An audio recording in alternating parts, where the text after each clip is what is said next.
غِبنا شوية بس راجعين بفيديو جديد لتجهيزات الشتا من شنط الشبك والتطريز على الشبك البلاستيك.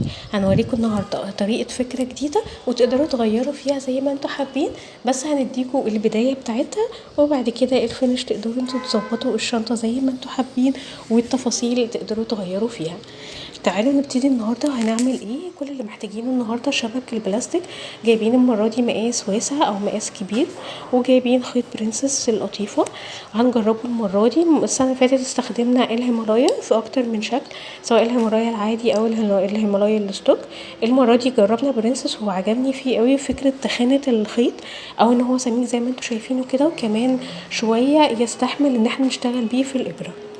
المرة دي هنشتغل بشكل مختلف، مش زي ما كنا شغالين كل الشغل بإبرة التنظيف، لا دلوقتي هنشتغل بإبرة صغيرة مقاس 3 أو 3.5 مع فكرة إبرة التنظيف، بس هيكون الجزء الأساسي هنشتغل كروشيه على الشبك. بحاول بس ان انا اوريكم مقاس الإبرة، بس اللي اشتغلت بيها اللي هي مقاس 3. ولو قدرتوا كمان مقاس لو في 2.5 بس الخانة بتاعة الإبرة تكون كويسة معاكم يبقى تمام. وهنبدأ نعمل ايه؟ هنبدأ نشتغل زي ما احنا متعودين ان انا بقسم المربعات، مثلا نشتغل كل 7 مربعات او كل 8 مربعات، واحنا هنشتغل هنا بنفس الكلام. بس هبتدي البداية منين؟ من اول صف يكون فيه المربعات ثابتة او بحجم ثابت، يعني هنسيب الخانات اللي فيها المربعات بتبدأ تنكمش كده او زي ما انتوا شايفينها معوجة. فهنشتغل من اول الخانة دي علشان دي لحد فوق هي اللي هتكون كويسة معانا. وهنبدأ نعمل ايه؟ المرة دي مش هنقص الخيط ولا حاجة، زي ما انتوا عارفين في شغل الكروشيه بنشتغل من البقرة على طول، وبنفتح بس الخيط من نص البقرة، وهنبدأ ندخل الإبرة هنا ونشد الخيط بالشكل ده ونحافظ على الطرف في الخيط معانا تحت. انتوا متعودين على شغل الكروشيه هيبقى الحركة دي سهلة بالنسبة لكم، لو جداد الموضوع هيبقى لذيذ جدا وخطوة جديدة قوي معاكم.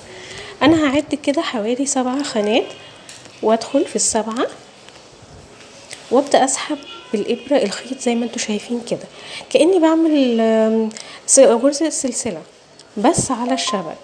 اعد تاني 7 خطوات وادخل اسحب بالبوزة بتاعة الإبرة اهو، بالراس بتاعة الإبرة الخيط لفوق كده، واشد الخيط سنة لفوق بمسافة اللي انا هروح ليها دي.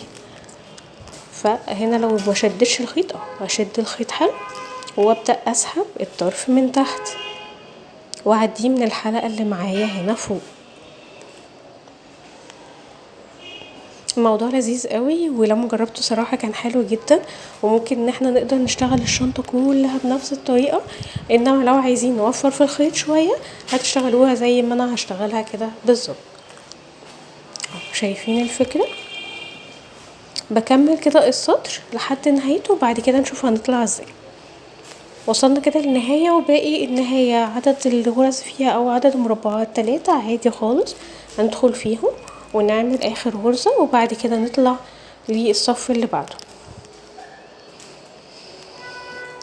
هنا بالنسبة لي عشان اطلع الصف اللي بعده هعمل ايه؟ يا اما زي ما قلت لكم نشتغل في الصف اللي وراه على طول، يعني ادخل في المربع اللي وراه على طول، يا اما بسيب صف وبدخل في اللي بعده. وده الشغل اللي انا هشتغل عليه علشان ان انا عايزه اعمل الشكل اللي هيطلع معاكم ده، وان انا هشتغل ما بين الفراغات بعد كده بطريقه ابره التنظيف اللي احنا اشتغلنا بيها قبل كده، علشان ندي شكل بومبي شويه، او ندي الشكل اللي هو شويه اللي هيشوف الشنطه مش هيبقى فاهم الاجزاء دي معموله ازاي. وهنبدا نعمل ايه؟ هنعد نفس فكره المربعات تاني، وببدا اشد الخيط على الطول اللي انا عايزاه للمربعات اللي انا شغاله عليها. واقدر لو حبيت ان انا ابدا الطول الاولاني اقصر، بحيث ان انا اعمل الغرز في نص الصف الاولاني، او ان انا اعمل كل الغرز تبقى زي اطوال بعضها عادي. والجزء اللي بيتكون عندي هنا ده اللي هو بتاع ارتفاع الدور الجديد عادي هيبقى عالي شويه، ده هنستغله واحنا بنقفل الفراغات اللي احنا هنعملها بالخيط. هندخل فيها الخيط برضو بشكل ما، بحيث انه هيدي في نفس الوقت برضو عند الزوايا كأنه ارتفاع مختلف مع الشنطة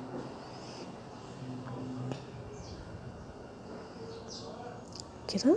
نشد، ودايما بنراعي ان احنا نشد الخيط الزيادة بحيث ما يبقاش فيه الفتل ما تبقاش واسعة قوي. كده عملنا الشنطة كلها، وزي ما كنت بقولكوا ان احنا لما هنرتفع الغرز ورا بعضها شكلها كأنها ورا بعضها، لكن بيبان فراغات عند الاطراف اللي هي فواصل ما بين كل دورين واحنا طالعين. فهنعملها ازاي؟ ان احنا هنشتغل بإبرة التنظيف. بس انا هنا هفنش الخيط بتاعي، من انا هنا اخر غرزة هقص الطرف بالمقص كده، واعدي بس الطرف وابدأ اعديه من الناحية التانية علشان ابقى قفلت القطعة بتاعتي. فالميزة بس في الجزئية دي ان انا بقى مش بقطع خيط ولا اي حاجة، انا بستخدم كله ورا بعضه زي الكروشيه بالظبط. شايفين الشكل فظيع جدا. لو عايزين ان انتوا تشتغلوا كل الصفوف كده من الاول مفيش مشكلة، بس هياخد نسبة من الخيط اكتر، يعني هتستخدموا شلتين كاملين. انا الطريقة اللي انا استخدمت شلة وحوالي تلت الشلة التانية، وفي نفس الوقت ان انا عملت يعني شكل مختلف او دخلت تفصيلة مختلفة. طبعا برضو هتاخد وقت معاكم شوية. زي ما انتوا شايفين كده الظهر زي ما قلت لكم عشان اشتغلنا صف وصف بيبقى فيه فراغات، والفراغات دي ظاهرة بره على الاطراف. فهبدأ اخد بإبرة التنظيف كده هقص قطعة من الخيط وابدأ ادخل تمام من بداية الفراغ هنا. بس طبعا يفضل لو احنا عايزين ان احنا لو عايزين نخلي الطرف دايما ناحية جوه، فهرجع تاني ادخل من الظهر بتاعي، ابدأ اشد الخيط خالص على الطول اللي انا عاملاه لحد ما اوصل للطرف هنا، اسيب الطرف وابدأ ادخل هنا برضو في رينج نفس الرينج الواسع اللي احنا كنا شغالين عليه بتاع السبع 7 أو 8 مربعات. وهبدأ اكمل ازاي، مش هروح واجي في نفس الصف، لا انا هرتفع لفوق وهعدي من الغرزة اللي قبلها او من الخيط اللي قبله. يعني مثلا احنا ممكن نشتغل هنا تاني بس هنلاقي ان احنا بنعدي من نفس الغرزة مرة تانية، هتبقى مرتين يعني هنضاعف انا بس هحاول اوضح لكم الشكل كده تمام. فانا ممكن ان انا اعدي منها بالشكل ده. ليه؟ علشان لما اطلع في الصف اللي بعديها هنا وادخل الابرة من الناحية دي بالشكل ده، فهطلع هنا في الناحية دي. الفكرة دي بالطريقة دي من اللي هناك، او ممكن اعملها برضو من الناحية دي ان انا اعدي الخيط من تحت الخيط بتاع الوحدة اللي بعدها. يعني بس انا بنحاول نوصل لكم الفكرة ان انا هروح واجي بالخيط هنا رايح جاي، وهعملها هنا المرة دي اهو من فوق بدل ما نفضل نعملها ونبقى باصين تحت وفوق. بعديها هنا من طرف الخيط هنا علشان هنزلها من الفراغ اللي عليه الدور هنا اهو. شديت الخيط وهعدي من المربع هنا اللي عليه الدور. اعتقد كده الموضوع بقى ظاهر او باين بالنسبه لكم. هي الفكره كلها ان انا هروح واجي رايح جاي لحد فوق بقى، وهكرر نفس الكلام ده كل صف من تحت لفوق لحد ما املى كل الفراغات اللي عندي. وطبعا بظبط شد الخيط علشان يبقى كله سوا واحد، وهكمل القطعة كلها بالشكل ده. بعد كده نبدأ نعمل الجوانب ونقفل الأطراف بتاعتنا علشان نقفل الشنطة. خلصنا اهو بالشكل ده. طبعا بدأ يبان شكلها حاجة كده كأنها منسوجة، الشكل مختلف تماما، الفورمة فظيعة. وبوريكم اهوت احنا فضلنا ماشيين بنفس النمط للنهاية اهو بالشكل ده لحد اخر طرف خالص. وبحاول ان انا مشدش الخيط قوي بحيث برضو ما يظهرش معايا فراغات في الاطراف اللي انا داخله فيها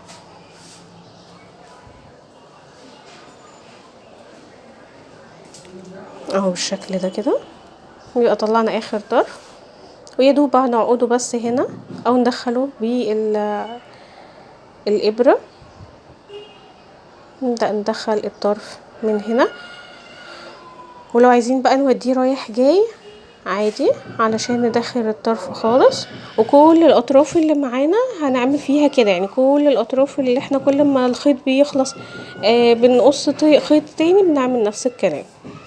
وهنيجي هنا في الدراعات بتاعتنا هنقص قطعة خيط برضو طويلة، بس المرة دي هنشتغل بإبرة التنظيف بس انه رايح جاي. هنشتغل على اليد دي او الجنب ده كأنه نصين رايح جاي، هيبان معاكم اكتر دلوقتي لما نشتغلها. اهو ان انا هروح هنا همشي في كل صف رايح جاي، اشد الخيط واقوم داخله هنا.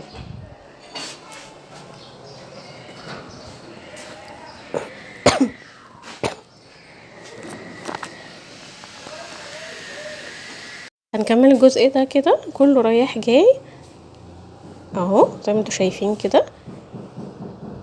اعتقد كده يعني اهو بانت معاكم. هنكمل بقى زي ما انتوا شايفين كده النص ده لحد فوق، ونرجع نكمل النص التاني بتاعها. بس برضو هوريك اهوت لما وصلنا هنا بفضل رايحة في الجزء ده رايحة جاية، خاصة ان هنا المربعات عندي بتكون عريضة شوية، فبقدر ان انا اروح واجي لحد ما اوصل ان انا اكون مليت النص بتاع الدوران الناحية دي اهو. وعادي ان انا اكرر في المربع مرتين او 3 مفيش مشكلة، بس مقابل ان انا اكون مغطية الجزء ده خالص ما يكونش باين معايا اي حاجة من الفراغات او المربعات اللي انا شغالة عليها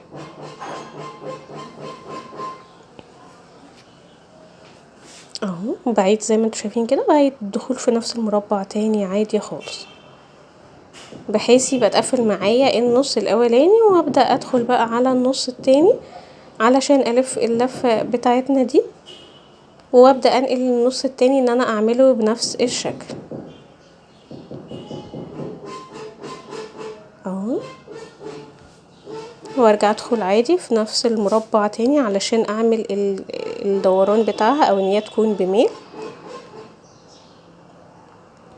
فالموضوع هنا سهل خالص، وزي ما قلت لكم لو ما كنتوش شفتوا بقى الفيديوهات بتاعه شنط الشبك بتاعتنا والتطريز عليها، هتلاقوا ان في شنط كتير احنا عاملينها كل شغلها بالابره التنظيف بالشكل ده من غير غرز من غير حاجه، لو انتوا ملكوش في موضوع الكروشيه او موضوع لقيتوه صعب عليكم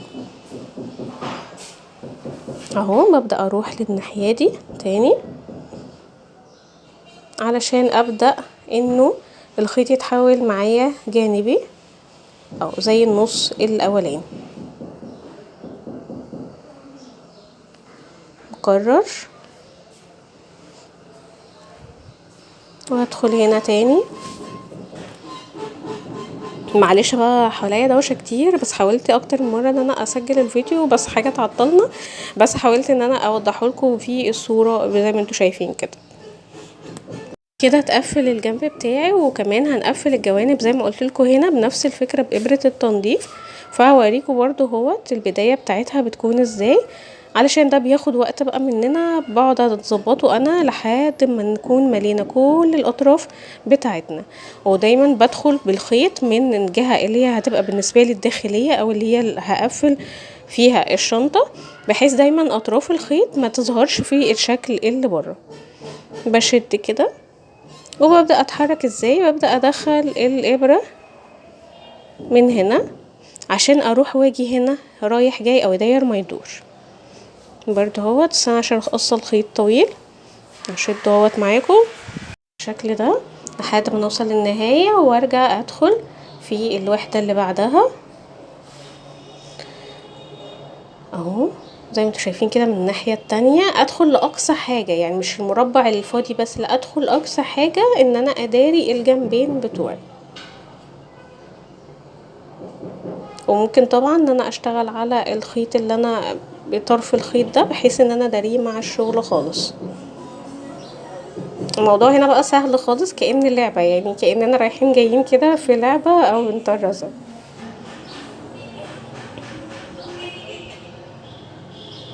اهو. ونعدي ونشد الخيط للطرف خالص ايوه، وبنكرر داير ما يدور. وزي ما قلنا الاماكن اللي فيها فتحات كبيرة او مربعات كبيرة نقدر نروح ونيجي اكتر من مرة علشان نظبط الشكل بالظبط، او ان المكان كله والفراغ كله يكون مليان. اهو بصوا انا باخد من الاخر خالص لحد الطرف، ونفس الكلام من الناحيه دي بروح لاخر حاجه عند الغرز اللي انا عاملاها. نفس الكلام ده داير ما يدور هنعمله في كل الزوايا اللي عندي.